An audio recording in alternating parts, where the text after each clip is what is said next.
can't tell you how many conversations I've had over the past couple of weeks with people that have involved sharing my testimony and sharing what God's brought me through.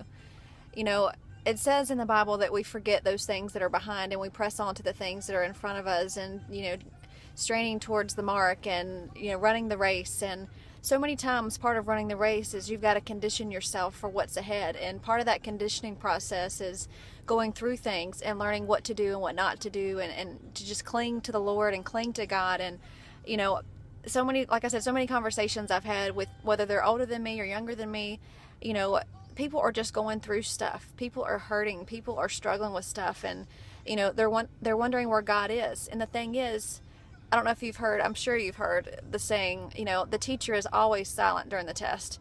And that brings me so much hope, because it may just be an earthly saying, but it rings so much truth, because, you know, you prepare, you're running, you're conditioning, you know, God's preparing you for what's coming.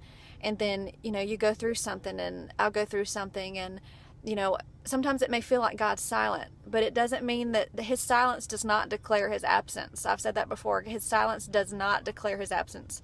It simply means maybe it's a test. Maybe he's wanting to see how you're going to react to it. Or, you know, you've got everything that you need right here in your heart. God has provided everything that you need for what is going on right now.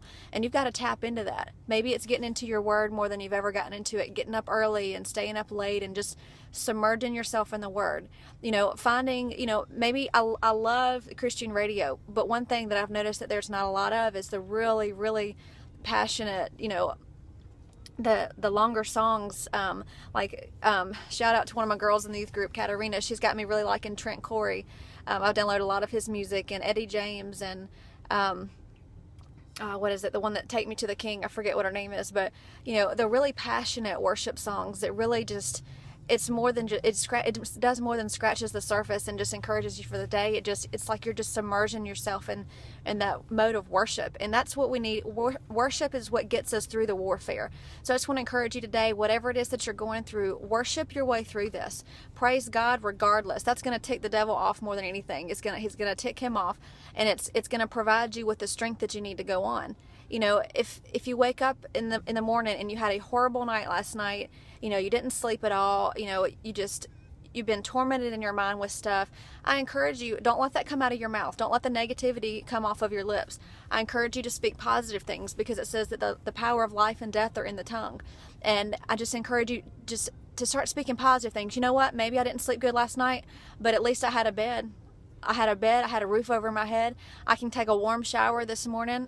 I can, you know, I've got a job. I've got school that I can go to that, you know, people in other countries don't have this. We are so blessed in America. We are so blessed, and we don't even realize it, because we're so consumed and so boggled down with our problems.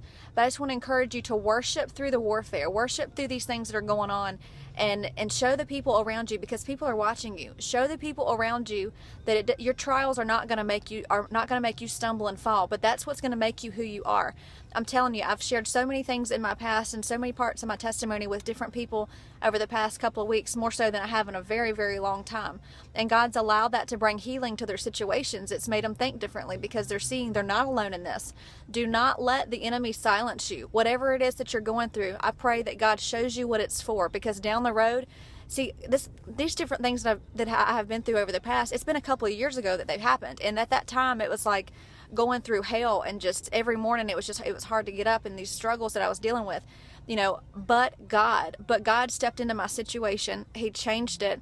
You know, he didn't necessarily take it away. Just like Shadrach, Meshach, and Abednego, they still had to go in the fiery furnace. They still had to go in the fiery furnace, but God was in there.